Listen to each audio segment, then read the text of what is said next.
Okay, I believe that we're ready to begin. Mr. Ross let me know that he would be a little late. Is there any public comment?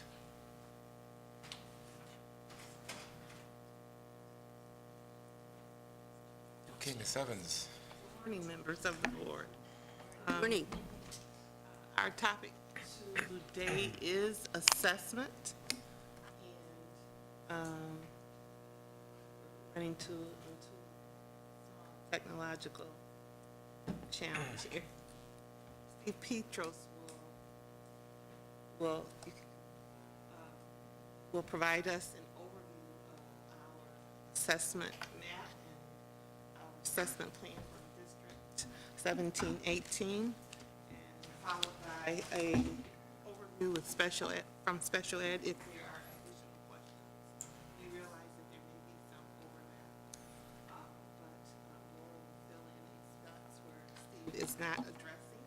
And then finally, we'll hear from the ELL department around assessment as well.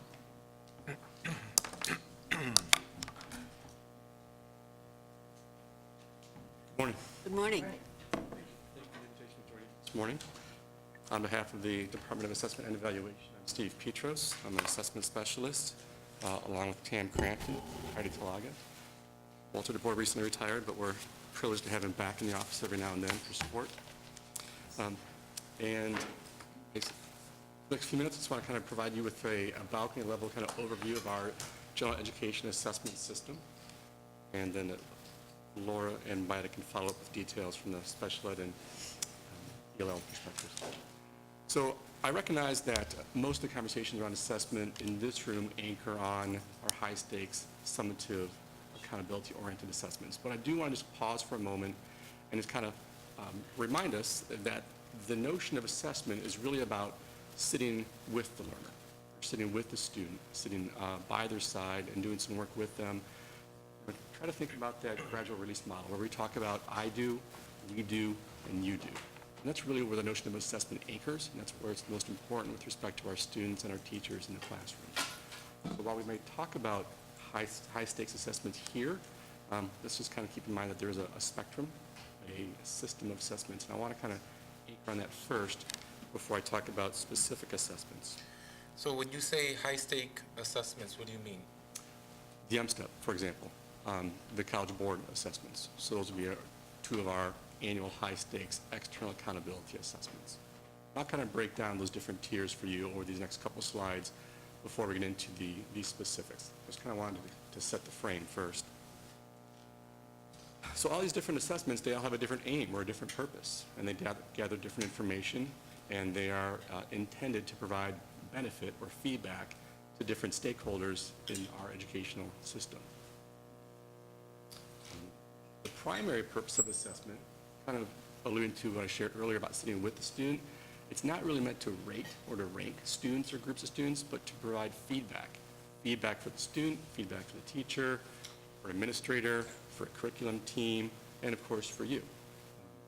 Guide policy and decision-making based on really rich, robust, high-quality data. At the classroom level, we have the formative assessment process and classroom assessments. Those happen every day in our classrooms throughout the city.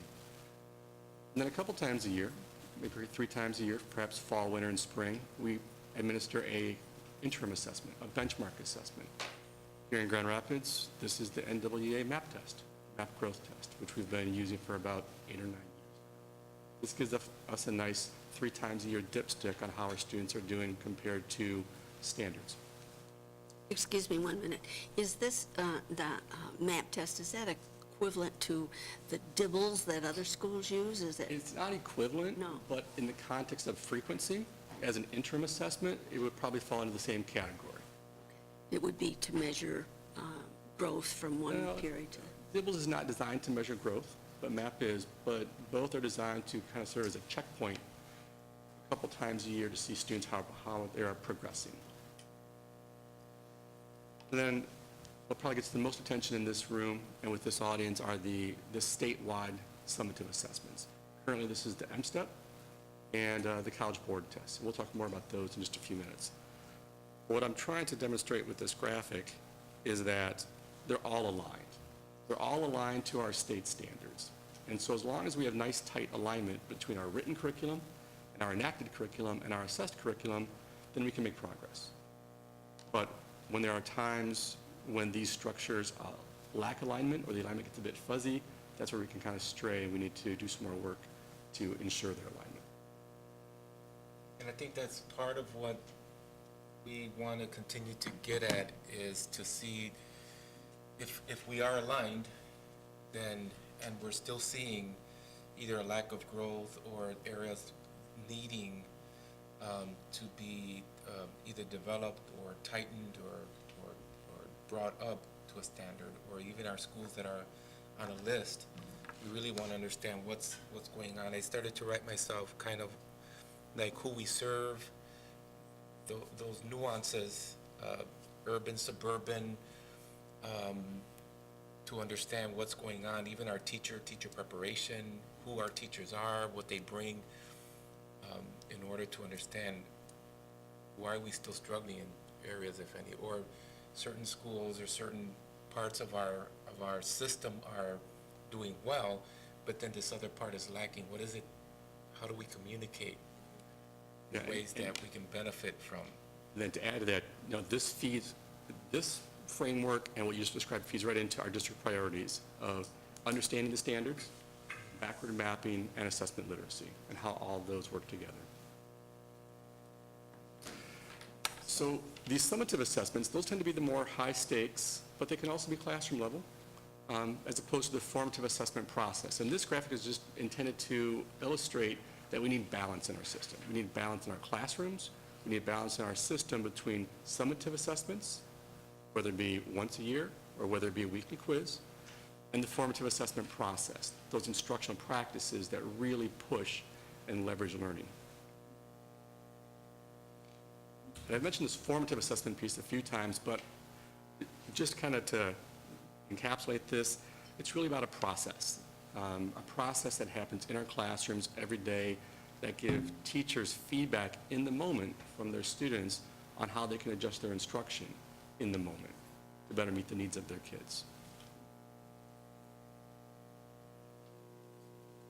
So these are classroom tests that a teacher might give, a That's quiz? a classroom test, but more instructional practices where the the teacher practice, will the practice. engage in an instructional practice. They pick up feedback from the student, verbally, non-verbally, and then the teacher can then adjust to the student's needs in the moment. These are just a few bullets that kind of describe broadly the notion of interim assessments. Again, think about our MAP test here in Grand Rapids, perhaps DIBELS, there's a couple others that I'll list in a moment.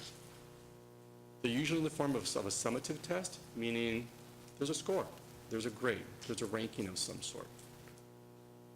They can also be used as an early warning for performance on later high-stakes tests. And I put a little asterisk next to this one, just as a reminder that this is what we're talking about in the context of the third grade reading law.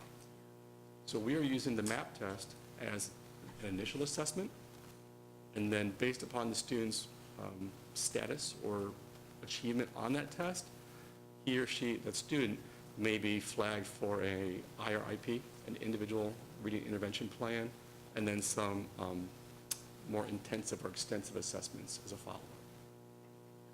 These interim assessments are often constructed, developed, designed, sold by an external source, meaning an assessment vendor or the state. They can cover all or some of the curriculum to be covered during the year. They provide feedback on domains. So for example, for the MAP reading test, it gives not only an overall reading score, but a score for literature, informational text, and vocabulary and foundational skills. Deep, discrete skill level, but broad domains. Now, with this, given the fact that, I mean, if our system is aligned, elementary, middle, high school, then really, there should be no surprises in terms of the coursework that needs to happen, the knowledge that they need to know, the subjects that they're going to be learning, because there's going to be an expectation that they know that going forward. So what are some of the struggles that you're seeing in that?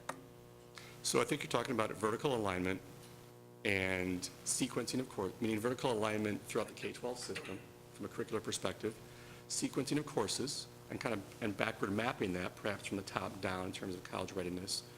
And then I think your question really is more about, are there gaps, and if so, how are those being addressed?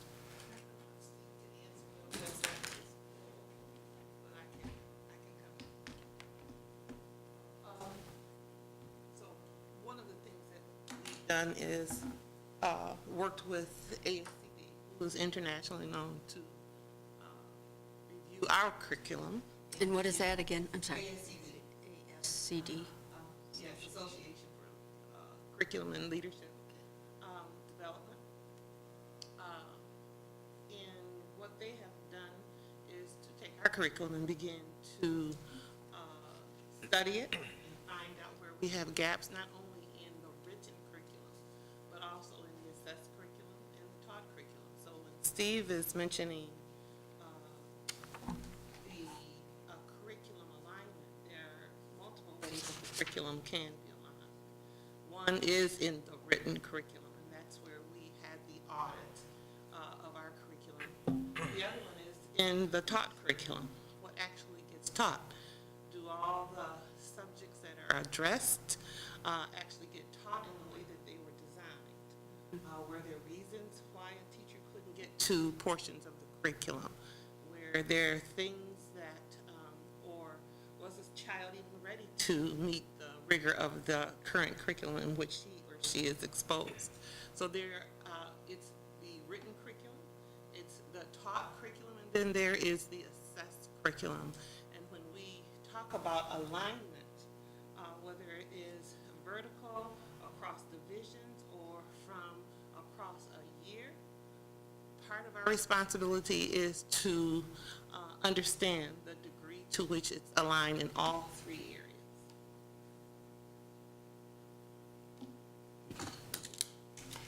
So with respect to our, I'm going to kind of shift a little bit here, with respect to our high-stakes accountability tests, here we're talking about really the MSTEP is the most popular for this crowd, this audience. These provide broad feedback by subject area and to some extent by domains. Similar to interim assessments, these are usually developed by an external source. MDE contracts with a company named DRC for support with the MSTEP test. The College Board has a suite of assessments. By Access is our alternative assessments. And really, you and the people in this room, and of course the public, parents, they are the primary beneficiaries of this information. It is intended to provide feedback to boards of ed, legislatures, institutions, curriculum teams, district leadership. That's the target audience. These really give a big picture view of school performance at the school, district, county, and state level. And traditionally, they've been reporting out on proficiency, but in the recent past, and for the near future at least, it looks like student growth is going to be a part of that as well. So some examples of high-stakes assessments that are part of our system, MSTEP. This is, we just completed our third season of MSTEP testing. It looks like it's going to be around for the near future. This is administered each spring from just after spring break until just before Memorial Day. It covers grades 3 through 8 in the 4 subject areas of ELA, mathematics, social studies, science. At the high school level, our 11th graders take the social studies and science test also. And again, this is these results were reported out or were shared to the public probably just 3 or 4 weeks ago when the embargo was lifted. So you've only been well aware of those results these past few weeks. Now, what is the MI Access? My Access is the state account, is the alternative assessment. We don't use that? We do use But that. We do use it. There's For- some different levels of it. There's functional independence, supported independence. For special needs participation. kids more? Okay. Yes, and I think Laura will probably address that a little bit more in her part of the presentation. That is administered in the spring also, same grade levels. It tends to mirror M-STEP with respect to season and grade. The state of Michigan switched vendors a couple of years ago for to meet its requirement to administer a college admissions test. We used to be an ACT state, we're now a College Board state. We administer the SAT and its precursors, the PSAT and the PSAT 8-9, each fall and spring. It's a local district-based decision for the fall. So in 2 weeks, 3 weeks, each of our freshmen, sophomores, and juniors will participate in a College Board assessment. And then they take it again in the spring, just after spring break, for accountability purposes. So we get 2 snapshots of our So they all take the, like, the practice SAT or whatever, the early one? Preliminary, yes. And then they take that in the 9th, 10th, and 11th grade? Yes. And then in 11th grade, they take it the second time, but that's when it counts as far as their scores for college and so on? That's the SAT, yes, Oh, that's SAT? in the spring of 11th grade. Okay, For most of our students, Okay. that's when they take it. And all of the assessments are on a vertical scale, so the results on the earlier tests predict the students' results on the SAT, which is the college admissions test. I put a little asterisk. We don't have quite that detail in our, what you guys sent us. We can give you more detail. We have plenty. could you just explain what you just said about the College Board again? Because I'm familiar with the ACT and the SAT from when I was teaching and when my kids were taking it. So, and I know there was this PSAT test that the kids took like early, maybe when they were sophomores or early in their junior year. Are they still doing that? They are. Okay. When we talk about the PSAT 10, Okay, 10th graders, okay, and the PSAT 8-9 is currently administered to 9th graders. okay, You might be more familiar with the term, the College Board, because of AP testing. right, okay. So they provide the AP. I did put a little asterisk next to the grades 9 through 11, just as a little foreshadowing. Actually, in the spring of 2019, our 8th graders will also begin taking the PSAT 8-9 as part of the state test. So it's not currently in play, but it's on the horizon. But juniors still take the SAT for their college They do. admission? Okay. We have a state law that requires that the state offer or provide a college admissions test to students, and the SAT serves that purpose. Okay, and if they're not going, if they don't plan to go to college, do they still take it? They still take have it, to take yes, it? they do. Then what happens their senior year? They Anything? don't, if they want to take additional SAT tests during their senior Improve their year, scores, they are welcome to do so.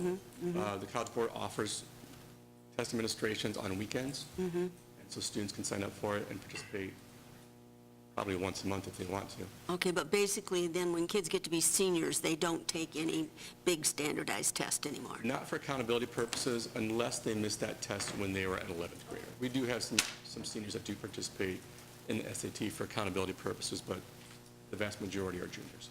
And possible scholarship Yes. considerations. If they want to get a higher score in order to qualify for certain kinds of scholarships, they may do it in their senior year.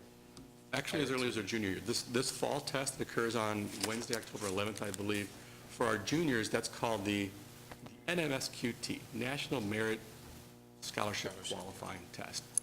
And that test will trigger scholarship opportunities. It begins to predict where students will be in, whether they're in post-secondary institutions or scholarship opportunities. It begins to open that path. The last large-scale assessment that is administered, or at least required by the state, is the WIDA assessment. Maida can share more about that during her component, but just broadly, there's a WIDA screener that's administered to all new EL students upon their arrival within the first 30 days this month, right now. There's also a WIDA access that's administered to all EL students in late winter, early spring. At the interim level, we're talking about, again, NWA, the MAP growth test is our big anchor here in GRPS. We also administer the Brigance for our center-based programs. Laura can elaborate on that. MAIA is actually an acronym for Michigan Arts and Education, I forget the last two. But these are a suite of 4 different fine arts assessments that have been developed by Michigan educators from across the state and facilitated through the Michigan Assessment Consortium. So whether it's visual arts, vocal, instrumental, there's a fourth domain. There's a series of assessments that have been created, and we are currently piloting that with our fine arts department. So we are gradually bringing in about 70 to 80 of our teachers. So into that would this be process. for us to measure their proficiency in these levels? It's not so much proficiency, but it's a good way to provide feedback for the students, for the teachers, to help cater their instruction and their programming for the fine arts program. So it's not high stakes, there's no growth measure at the moment, but it is an assessment that we are bringing in for a full department of 70 to 80 staff and all of our fine arts students. And then we referenced DIBELS earlier. This really targets our primary grades. And DIBELS is actually, they provide a suite of assessments, but there are some assessments within that suite that will be a part of our work with the third grade reading law. It's one of the extensive assessments. The one that I did not mention here is Fontes and Pinnell. So some of our schools will be using Fontes and Pinnell to target as an extensive assessment for their K-3 students. Others will use DIBELS. All right, we're kind of on the home stretch here. What our students experience on a more regular basis are classroom assessments. These might be common assessments that our curriculum team has developed.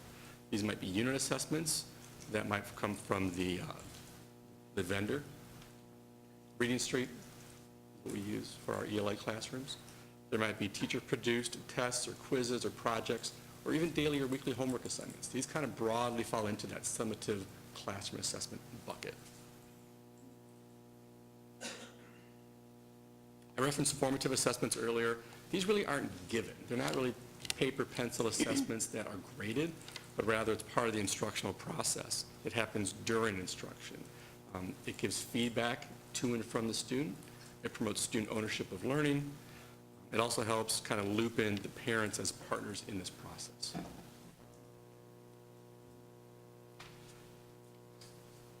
Just to touch a little bit on some of our M-STEP results this past spring, this slide just kind of shows 2 of the 4 KISA goals. Throughout the county, there are 4 primary goals: kindergarten readiness, 3rd grade reading, 8th grade math, and then college readiness. Our 3rd grade ELA results, we're showing spring of 16 last year, spring of 17 a few months ago at the district, county, and state level.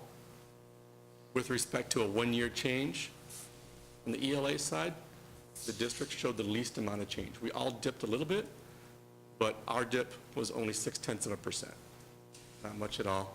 The county and the state dipped much, much more, as you can see.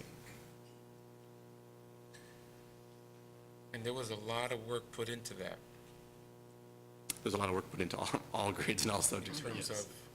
of really trying to go further and get our kids at a level, so. Yeah.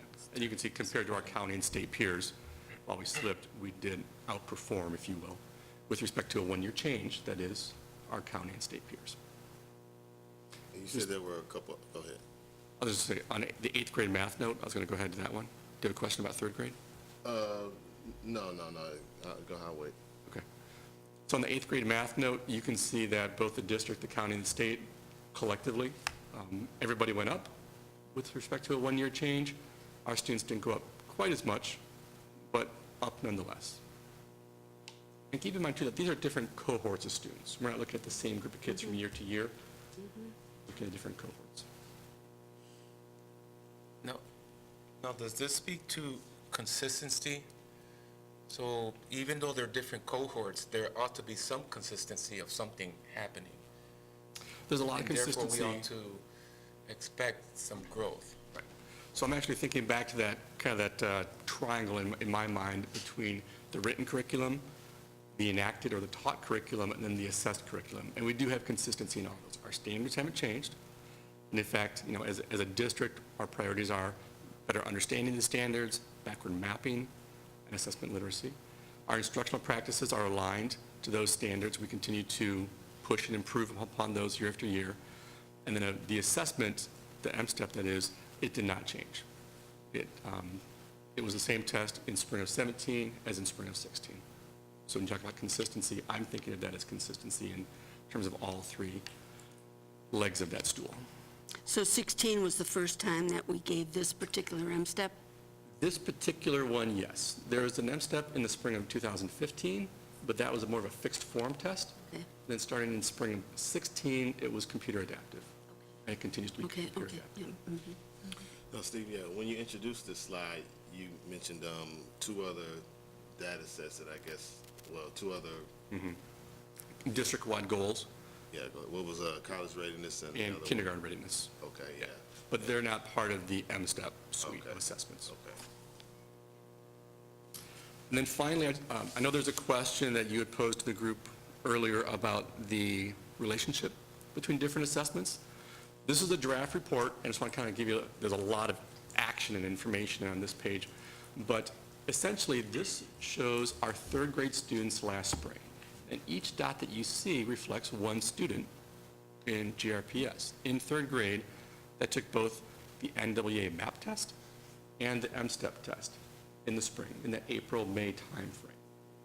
And what this graph really shows is that there is a relationship. There is a strong correlation between the MAP test and M-STEP. Across that lower horizontal x-axis, those values from 1 to 100, or from 0 to 100, 1 to 99 to be accurate, display the student's national percentile rank based upon their M-STEP reading test last spring, again, just third grade. The vertical scale, or the y-axis, with the values that you see over on the left side, those are the scale scores of those same students from their third grade M-STEP test. The four colors represent their performance level on the M-STEP. The red dots reflect a not proficient status. The yellow dots reflect a partially proficient status.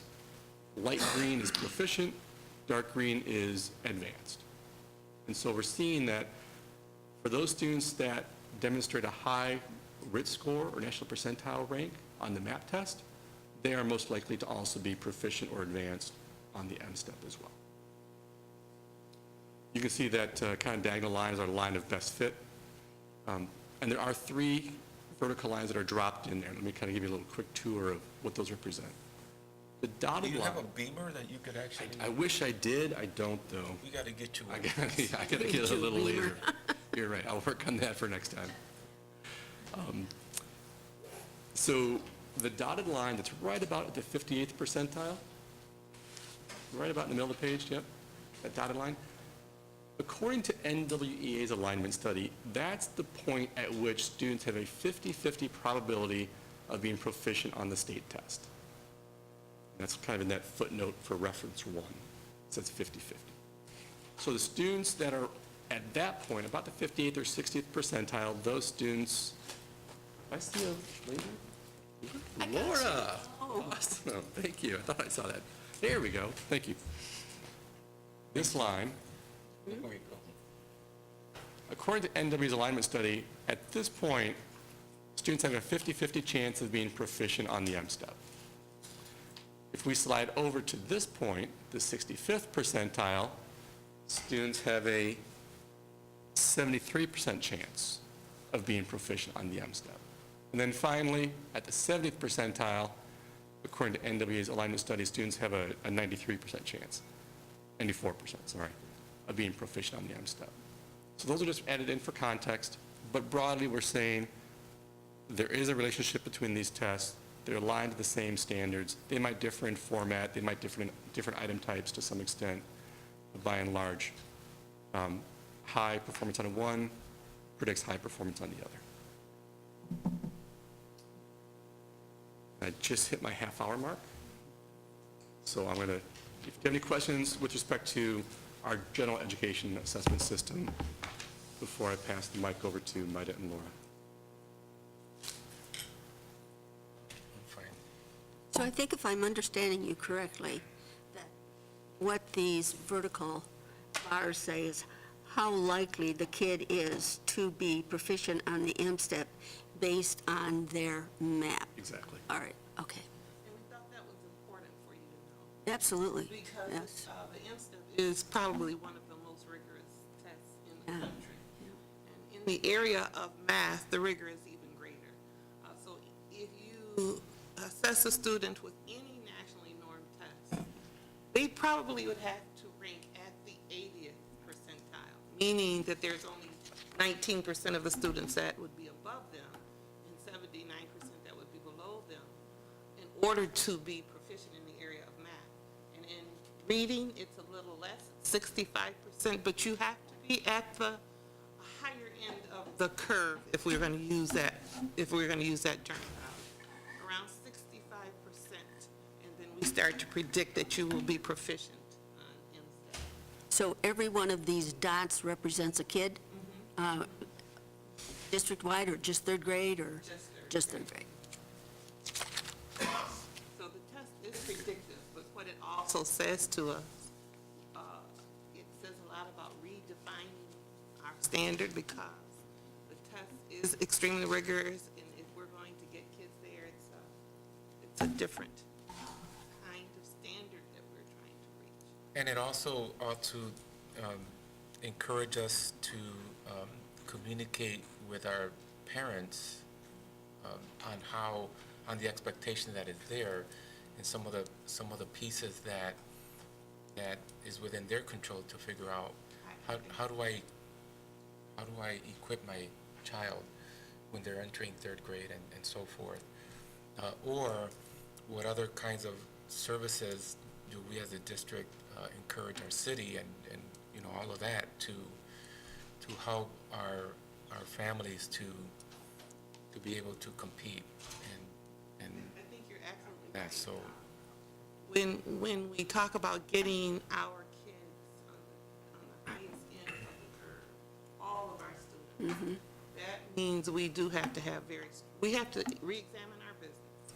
We also have to begin to re-examine our partnerships, because it will mean all adults that are involved in a student's life will have to give a second look at how we interface with them and what we provide. Is there any explanation on why the sixth grade bunch seemed to tank so badly this past year? I mean, it seems like the sixth grade did so badly, minus 29, and We didn't look at, What, sure what you're looking at? looks like this with red and green dots here. Slide after the. Yeah, the slide plot right chart. after the one that, Oh. it's okay. the MSTAT next. It's right after the plot graph, but you Got didn't it. get Is that for ELA or for mathematics? MSTEP. MSTEP. English Language Arts, sixth grade. It was at the ELA or math or science. oh, this is just Grand Rapids Public Schools, museum school, all students. I think Yeah. that, I'm not familiar. Okay, We'll look at that slide. okay. Thank you. Thank you. If you have any questions, I'd be happy to answer them later. Thanks. Awesome.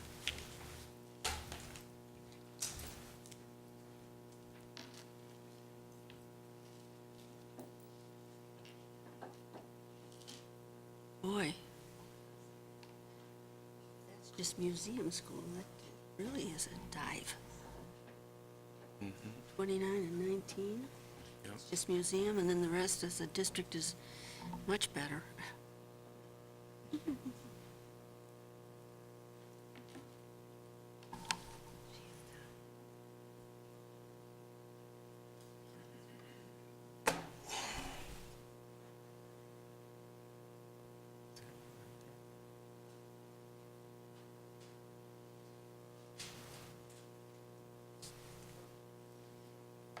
Yeah, you guys ready?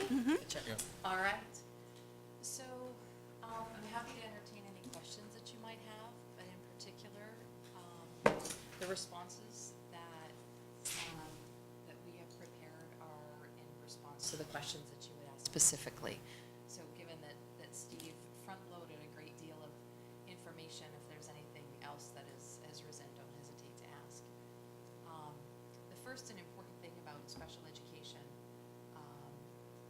is that we do and do not have separate batteries, because the provision under the federal mandate is that all students are general education first. And we operate in special education in that we have students with high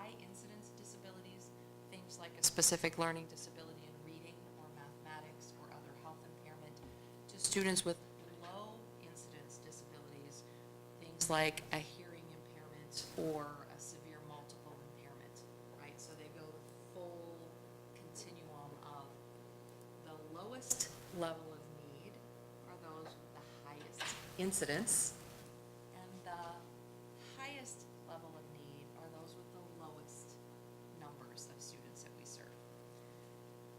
So for 75+% of all students with IEPs in Grand Rapids Public Schools, those individuals are going to be receiving the exact same assessments and accountability standards as all of the other students throughout the district. It's only when a student is receiving instruction in an alternate curriculum that they would receive an alternate assessment, or we would be looking for another way to figure out where they are and how they're growing. So is this the difference between self-contained classrooms versus kids who are out in the mainstream? I wish it was that easy. Nothing simple, no. Nothing simple. So, for example, students who have emotional impairments, or students who have what we now call pervasive persistent behavioral needs, right?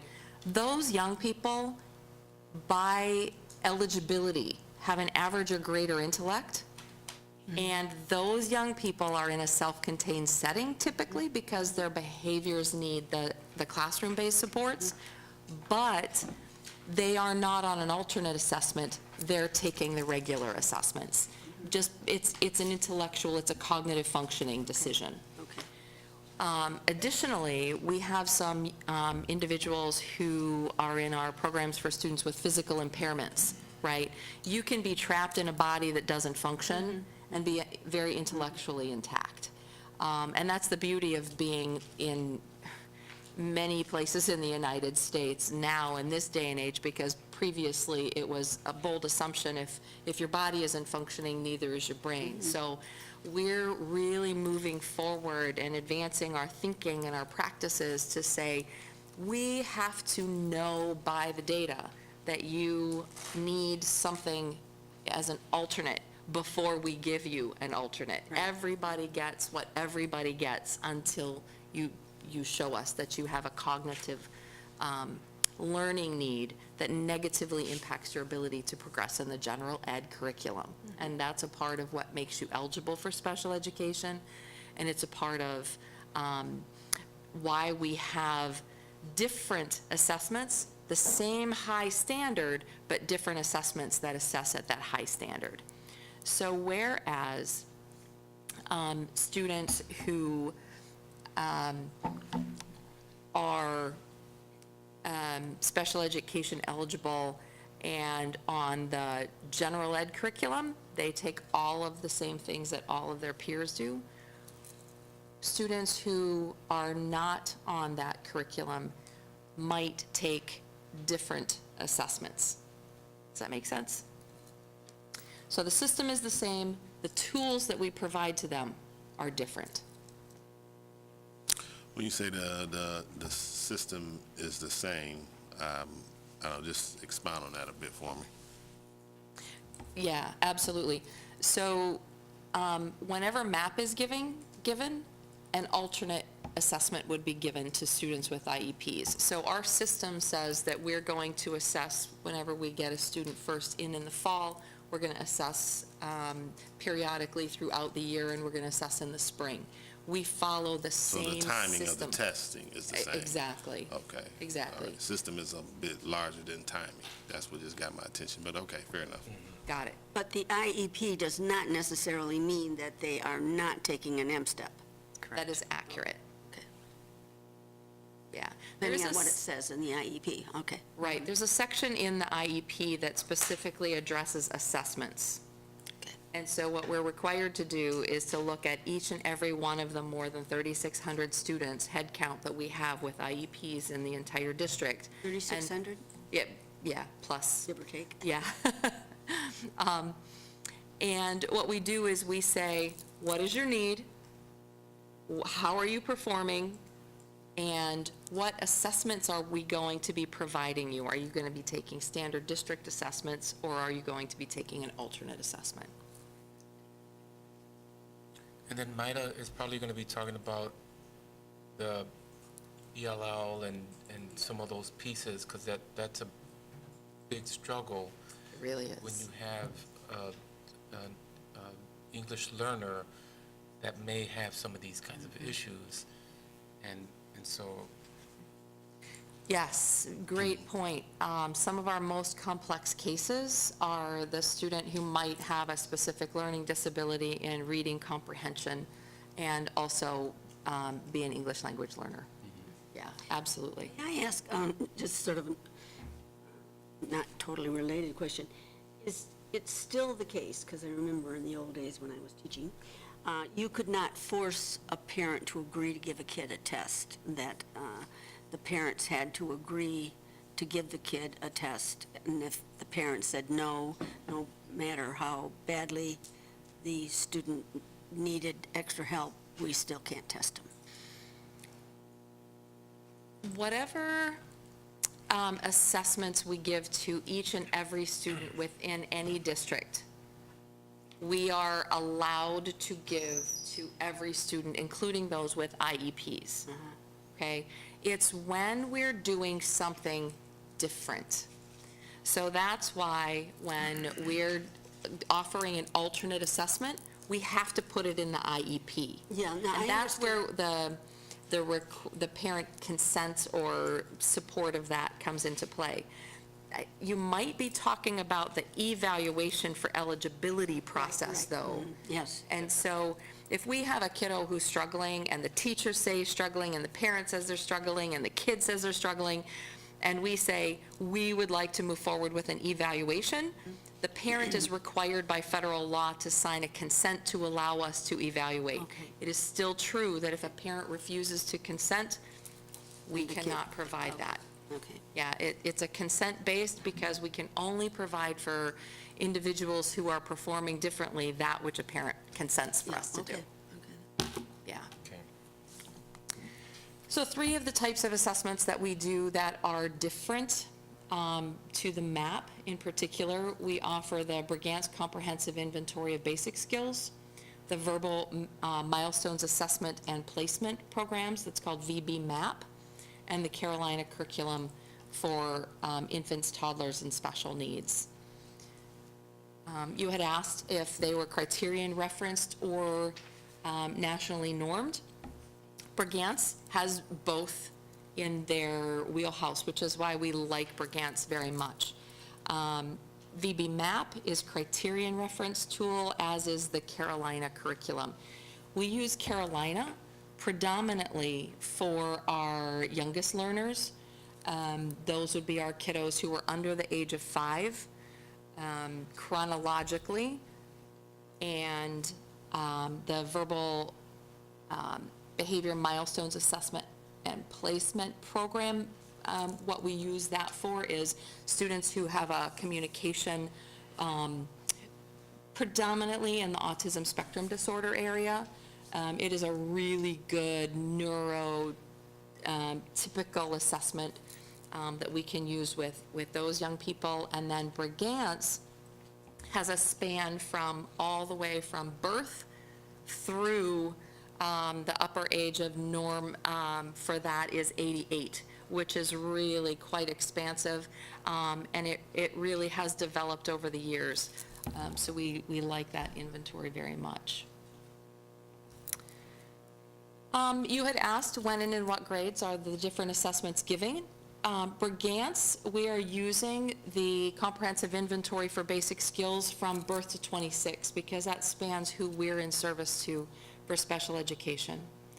The VB-MAP, we're really typically looking at young people whose verbal skills are that of a 4-year-old or less, but that could also mean that we use that at our high school. For example, at Union High School, we have programs for students with autism, and some of those young people are functioning at a language level that still allows us to use that to look at their progression of growth.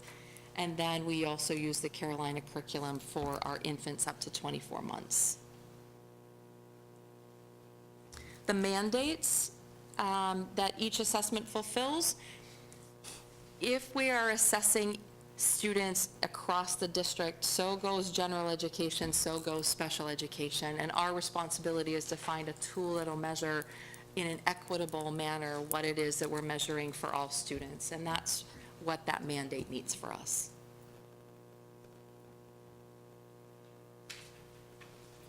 How many times per year? Mr. Ross, I think we answered that with your question previously. It's 2 up to 3 times a year. We use these not just for looking at student growth, but we use these for developing planning and programming. We use this for developing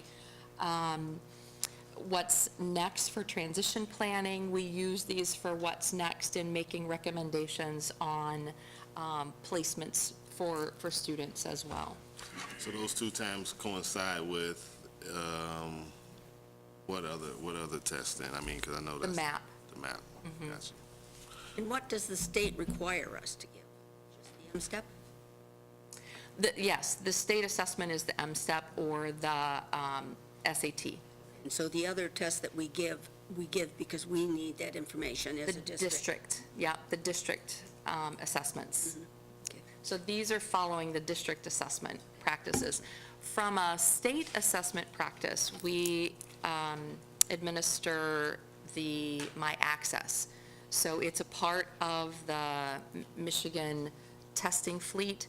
So whereas it used to be MEEP, it's now M-STEP, we offer as at the same time, again, timing coterminous is the My Access.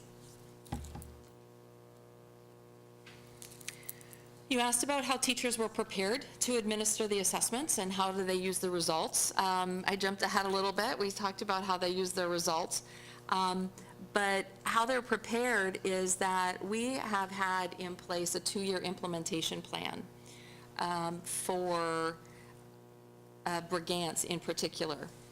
Year 1, we had vendors come on site after the selection was made from Brigance. We got input across our stakeholders from our babies to our oldest students. We brought vendors on site. They did PD for us.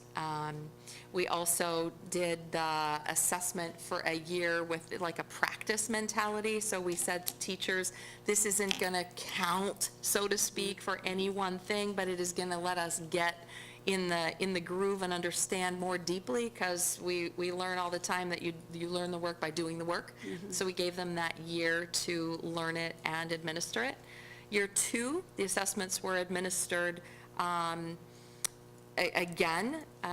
Staff, their confidence increased, familiarity increased, and now the staff are coming around with their different level and layer of questioning, and they're developing PLCs. Even at our Lincoln campuses, our Pine Grove, Lincoln School, and Lincoln Developmental Center, we have a curriculum team, and it includes 6 teachers, 2 from each site, and they're the ones who are coming around it and saying which of these subsections are the best and most common ones for us to use across the board so that we can even enter into a level of standardization. So it's been a very positive shift forward for us. What years were they implemented? Like you say, year 1, year 2? We're in year 2015. 3 Okay, so this it's- year, so 15, 16 was when the vendors were brought in with PD, and they provided the assessment without it counting, they just became familiar. 16, 17 was when they implemented across the board, and then 17, 18 is we have our PLCs popping up and our curriculum committee, which was developed last year, influencing that work. No, thank you. Now I have to ask Ms. Evans a question. Now, how did we implement the M-STEP? Did the state allow us to go through that same sort of thing where we did professional development on the standards and benchmarks and stuff? Okay, and then it took us 3 years before the M-STEP counted, or? Well, it is counting this year, right? MSTEP has been counted for the last 3 years. 3 years. We have data in our school district for 3 years on all of our schools Okay, from MSTEP. Okay. Grades 3 through 8 and 11. so 3 years ago, when it started then, did the teachers have professional development prior to that? And, We've had professional development each year. okay, I think that last year probably it was the most extensive, okay, because we not only met with teachers, but we met with principals as well. And we began to really unpack the assessment. One of the things, it's a learning curve across the state.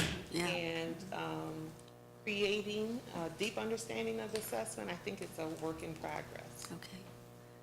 Okay, now, And that goes for the standards as well. so was the exact same test, you know, the questions and everything given to last year's third graders? No, so that Not the every, exact same every questions, year, no, similar questions. similar, not the but, exact same. okay, okay, There were test questions that possibly didn't, that weren't held against the students. There was a change in the writing portion and the short response that we sort of anticipated, but we noticed afterwards. So the I think state- they are still perfecting Okay, right, the assessment, and that may be part of the reason that you saw a dip across the state in some of the scores. Okay. I think some of the work that we did engage in probably kept us steady, but my sense is that they're still adjusting and tweaking the okay. assessment. What about the computer, doing it online or on the computer? Is that new this past spring? No, they've done that. That's been a part of the assessment, and what we've done. For the is- M-STEP? For the M-STEP, okay. Yep, so okay. we provide opportunities for students to practice both on Right. the computer and paper pencil. There are advantages to doing it both ways. When kids practice paper pencil, it slows the process down enough so teachers can observe their testing behaviors and understand whether or not kids are crossing out answers, those kinds of things, how long it's taking them to work their way through the assessment. Then they also need opportunities to take the assessment online. Okay. My team They works practice that, on yeah. putting practice assessments together. We continue to do that work along with the ISD, helping us to do so. When did this all converge with teacher evaluations and that shift, along with a lot of the standards that were changing and the expectation of taking, you know, the M-STEP from the MEP? Was that all converging a couple of years ago? Seems like it was a I'm good not sure if I'm 3. understanding your question. So the teacher evaluation, Is, yeah, So, we should adopt the standards in 2010, and then we started the evaluation process around 2012 and a half, and then we implemented ACRITERION, designed to understand the state assessments historically not been designed for this. They were designed to provide feedback to particulars. The last week, test was in fall of 2014. Then we had about an 18-month break. The first kind of step was the spring of 2015. That's not Okay, considered 15. next form format. And then the next step for 2016 and 17 are computer data. Now, to directly answer your question, thus far, state assessments have not been a part of the educator accountability or educator evaluation process. However, the state law requires us to add them in beginning next year, 2018-19. So currently, for the current year, state tests are not a part of the evaluations. Beginning in the academic year 2018-19 and beyond, And is there a percentage of the teacher's evaluation? And it will grow, or how? student growth is 40%, or will be 40% in 18-19. Of that 40%, half of that, 20%, will come from state assessments. And of that 20%, we look at 3 years. Or you go back, so it's not just the 1 year, you go back in 3 years?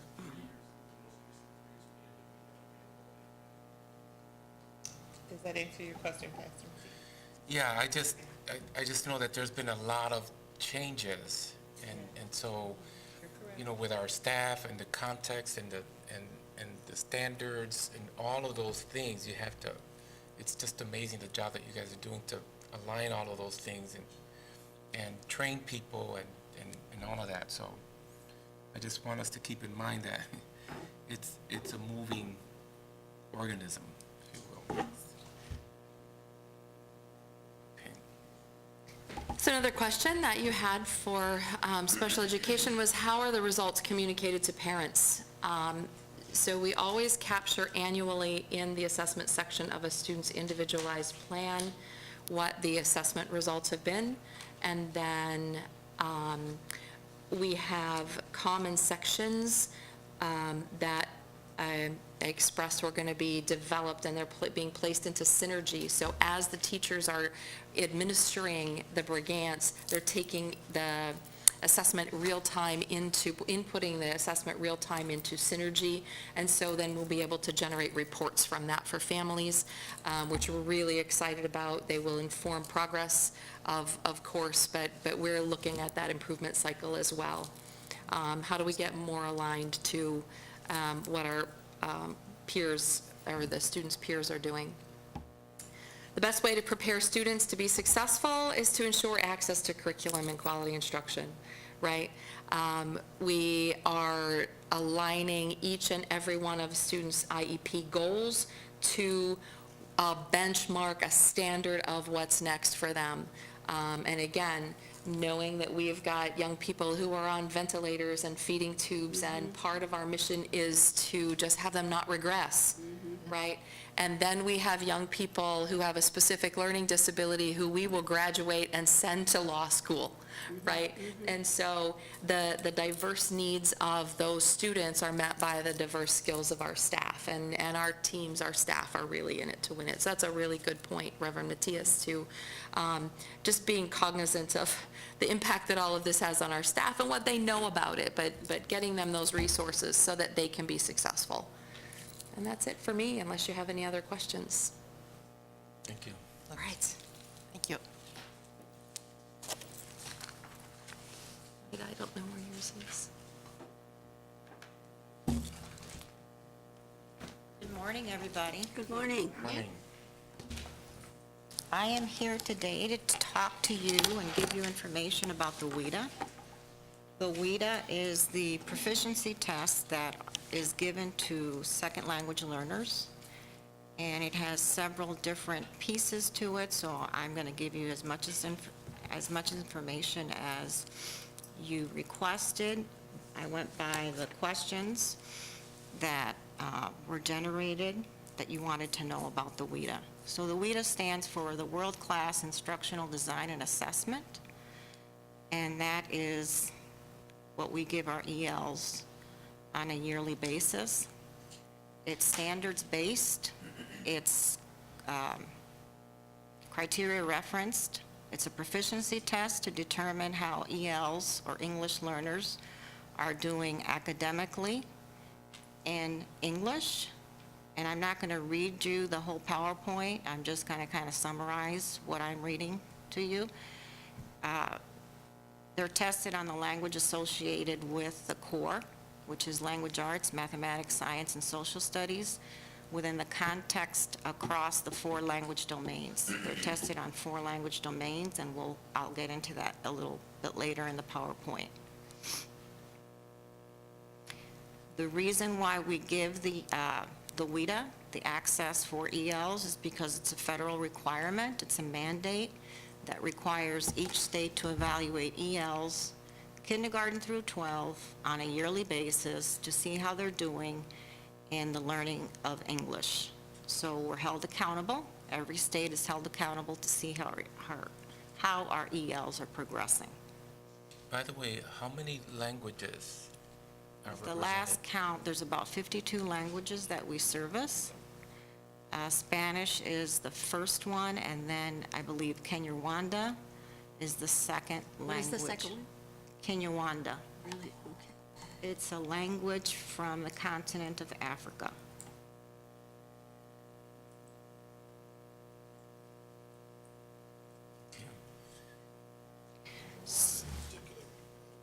Rwanda? Yes. Yep. So officially, it's called the Access for WIDA 2.0. And it's, again, it's an English proficiency test. It's given annually in the early spring. There's a window period from about February through April. So we have that window period to administer that WIDA test. And we are part of 37 states that give the WIDA. Other states might have a different test. They have the ELPA test, but we have gone with the WIDA.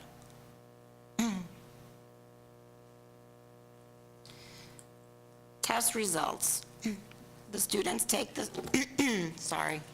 the students take the test every year, and that's a mandated test. And by the fall, parents get the results, and also schools send those results via mail. But the best time is really to talk to parents is during school conferences to let them know how their students are doing in the acquisition of the English language. And we do provide the test results in multiple languages for the parents. Reverend Matthias, you asked about training. We conduct training for teachers to give the WIDA test. The people that give the WIDA test, the staff, are certified teachers and administrators, and they have to be certified to give the WIDA. So there's a series of trainings that they have to go through, and then they have to go online and get the pass certification test. And the training is provided each school year.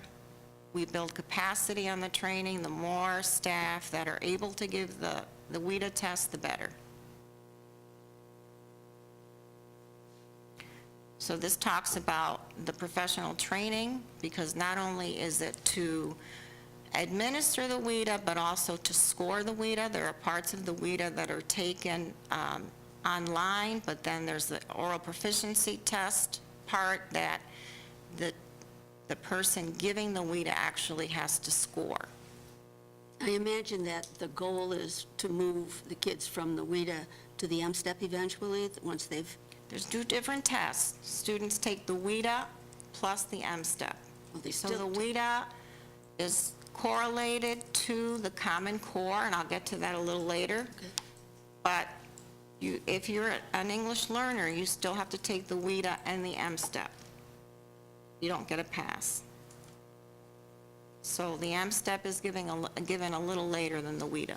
Okay, but the M-STEP makes no adjustment for language differences or anything like that? No.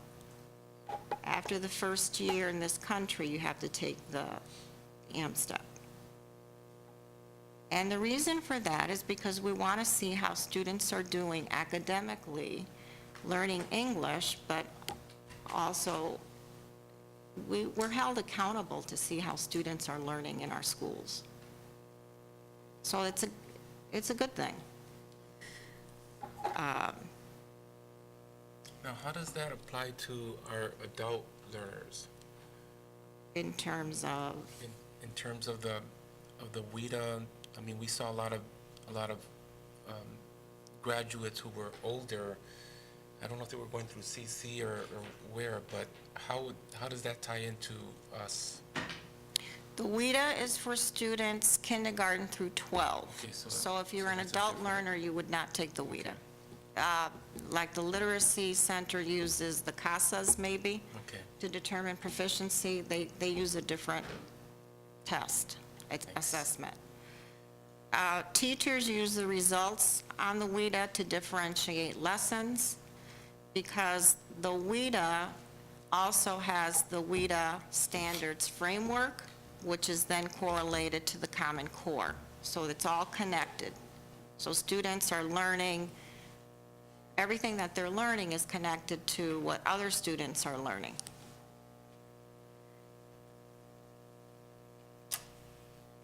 Do you have any questions thus far on training or professional development? One of the things is, one of the questions I had is, so students coming in from different countries, how do we assess their records to see whether they have a year of high school or 2 years or 1 year in regards to how then we put them in ninth grade or 10th grade or whatever? So there's different ways, depending upon where they come from. We could attempt to get their transcript from another country. Of course, if they've been in school in the United States, it's easier to call or request a CUME from another school district. The difficulty becomes when you come from another country or you've had limited schooling, or schooling where you have had gaps in your education. And when I say that, you may have been at a camp for 2 or 3 years. So we don't really know. We know that you can say you've had schooling, but we don't know what that really, how much schooling and what the detail of it is, and we can't get the transcript. So we get as much information as we can, and then give the student the screener, because when the student comes in, this WIDA test, the full battery is given in the spring, but if you come in during the year, before or after the full battery, you get, and I'll talk about the screener, you get a screener. So the screener also gives us an indication on how much English proficiency you have and where we can best, where your levels are, how we can best service you.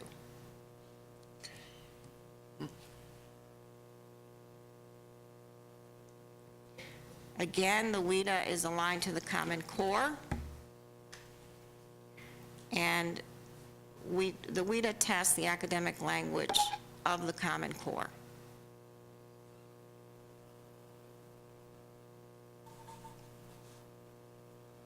Academic language. So sometimes we hear students talking and we say, you know, we hear them talking on the playground and they come in and we say, oh, he knows English. Why is he having difficulty? Well, that's because there's 2 different kinds of learning of a language.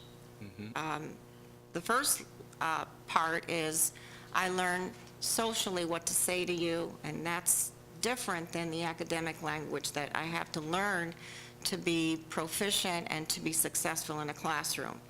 So the cognitive piece of academic language takes 5 to 7 years to acquire. And on the WIDA, we test both. We test the academic language and the social language of a student. So the WIDA is pretty comprehensive.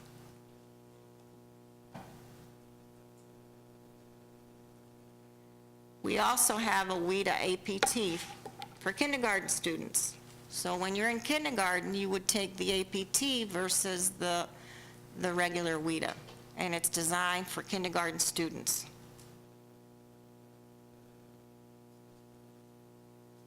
And then what are our learning centers? So which schools? Cultural centers.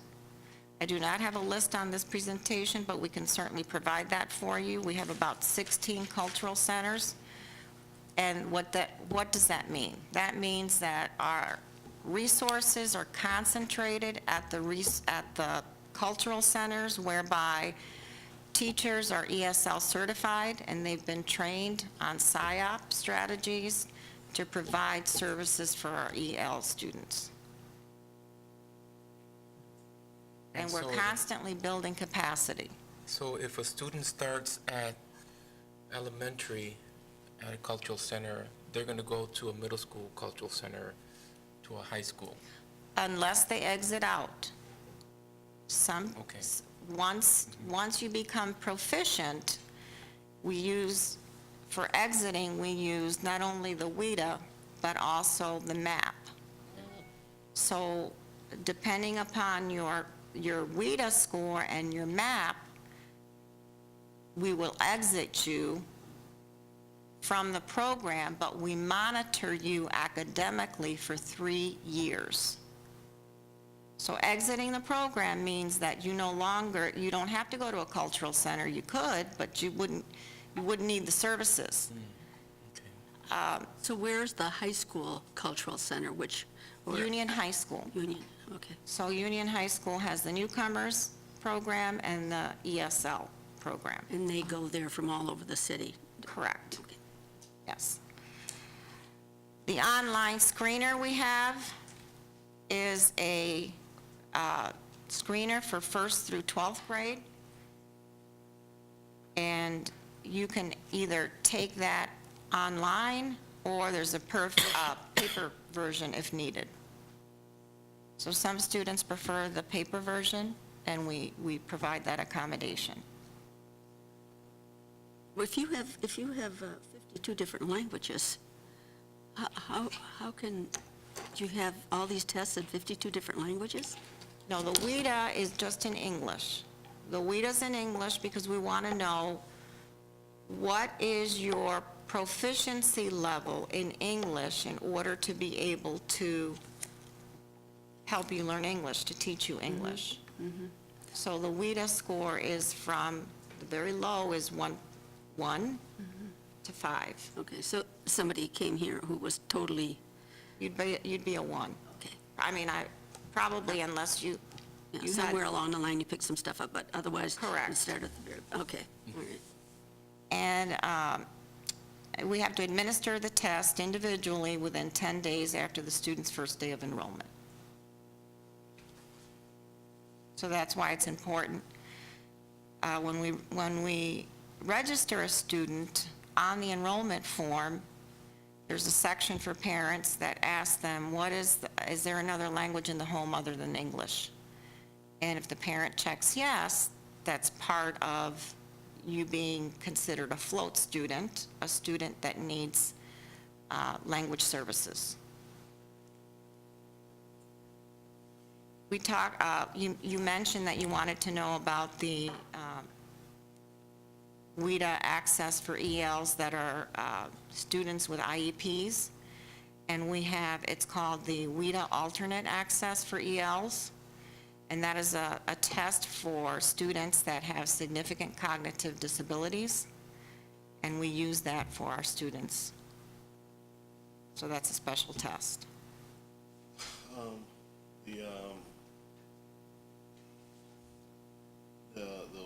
I know there's the screener that was the first 10 days, I believe you said, right? And then the WIDA is something that they take in the spring, generally speaking, that first year. You take it every year. Every year, okay, got you. So obviously for this alternate access, there's plenty of time where it may not have been administered for students first year because they may not have even yet been determined to have any cognitive disability. Correct. So the screener, if you've taken the WIDA in the spring, you don't take the screener every year. So the screener is for students that start in September or October, whenever they begin, and they have never been tested. So this alternate access is in replace of the screener, not the WIDA. It's in replacement of the WIDA. WIDA, okay, got you. Yes. All right, yeah. It's an alternate Yeah, I got you. test. Yeah.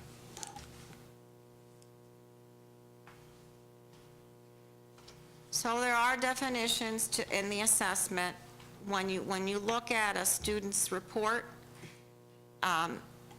you'll see a student, Maida Gunnell, and let's say she's a 4.2. So that would be expanding.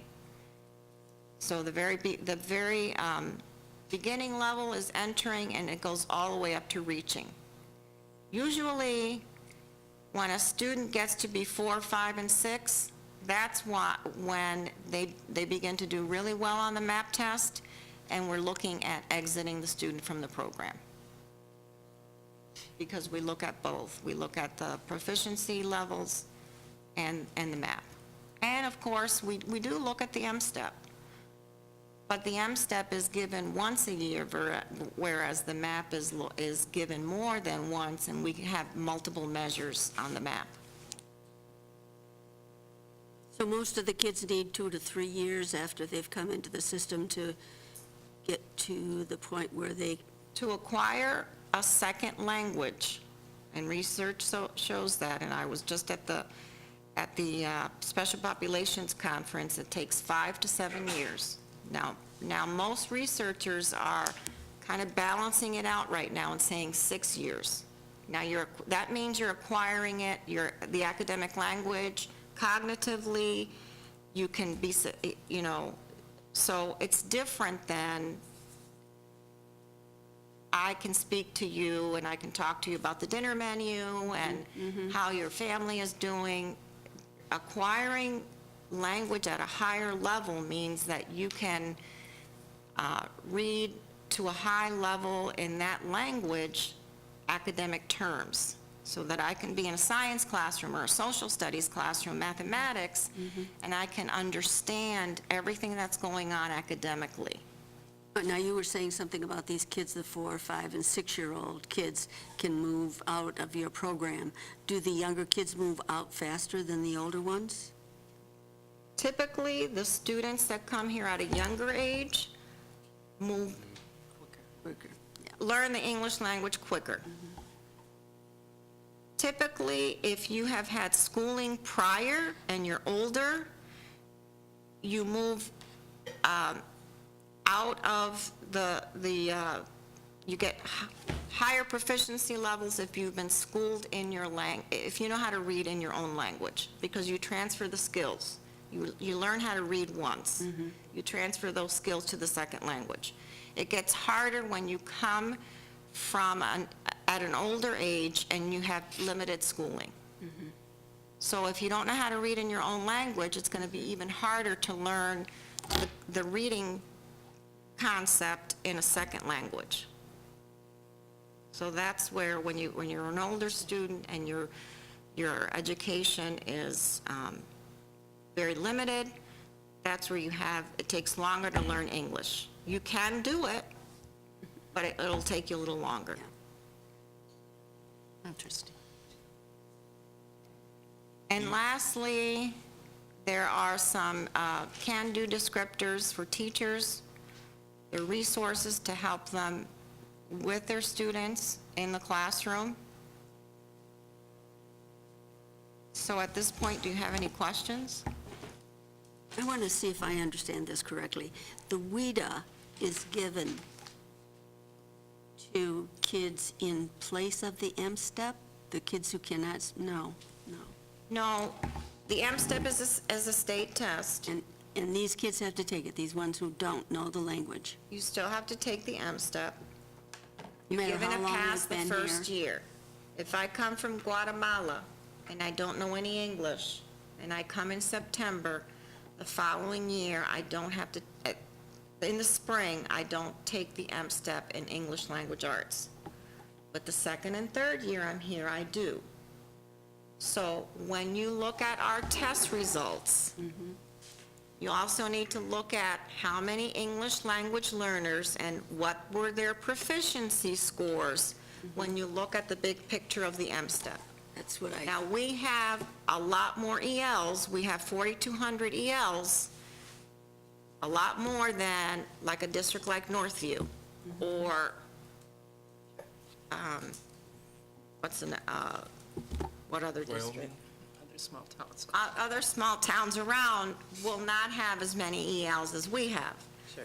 So when you look at the big picture of the M-STEP, that's a piece of the puzzle. It's not everything, but it's just a piece of the puzzle. Because those ELs are also taking the M-STEP.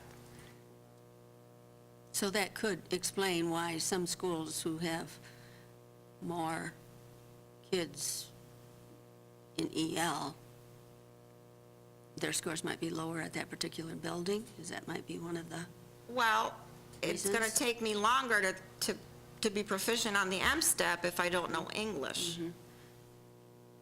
But I would think that would be common knowledge if a certain elementary school is a cultural center and they have a lot of ELs, it's going to take them right now, longer to. speaking from somebody who, is just on the outside looking in, But- and I'm just, looking Right. around where to send my kids, how would I know what's a cultural Right. center, what's not a cultural center? We have a list of cultural centers that we can provide for you. The other thing that you want to look at on the M-STEP and also on the WIDA is the growth.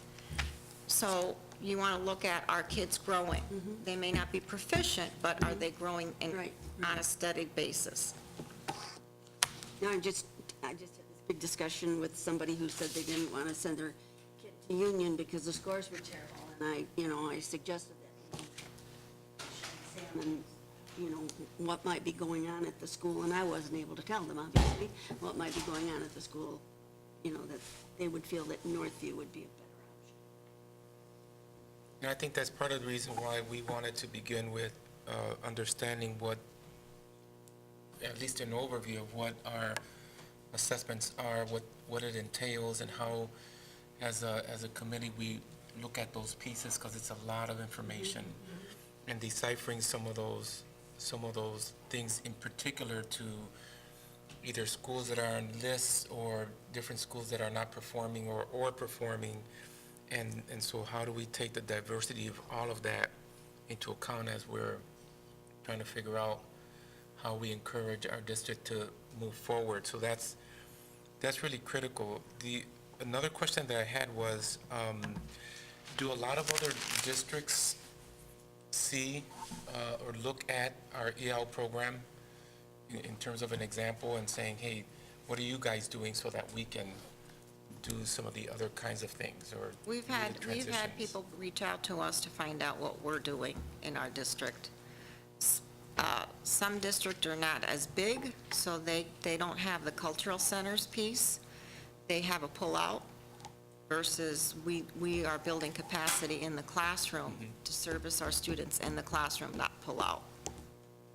So I would like a list of those cultural centers. I've noted Okay, that. thank So- you. And Pastor Matias, do you want that to go to the entire? just get- yeah. committee? One last question, though. You said roughly 4,200 EL students. About how many percentage-wise are in the Cultural Center program? I would say the majority. I would say 95%. You can opt out of that. Like if I wanted my child to go to a neighborhood school and they didn't have a cultural center, I could say I would like my child to stay there. And the school still needs to provide services to your child. We don't get a pass on that.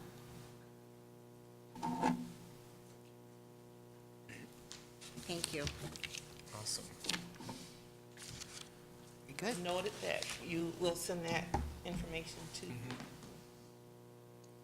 I think hopefully we've addressed all of those questions. Yeah. Very good. Yeah, that was very good. Very good discussions, too. So the one thing that I'd like to know is what Dr. Gunnell said, is that our data always will reflect our special ed students as well as our EL students, regardless of the amount of time they've been in our system. Good. Because we're a public educational That's right. institution. And our goal is to meet the needs of all students. That's our goal.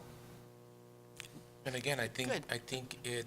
it speaks to the mandate that we have, and obviously it shows in the number of students that we have in these particular programs and the depth that you guys are addressing, the huge needs, gaps, and all those things. So very helpful. I do have one other question about special ed, and I'm sure you can't answer it on the spot, so you may need to get back. But I'm just curious, when we think about the broader MSTEP data, and recognizing that right now 4,200 students who are EL scores are being counted within that. Similarly, students who are maybe LD in particular, I don't know if that's appropriate term at this point, but nonetheless, who have some cognitive issues at this point. I'm curious how many of them are not taking an alternate test and are taking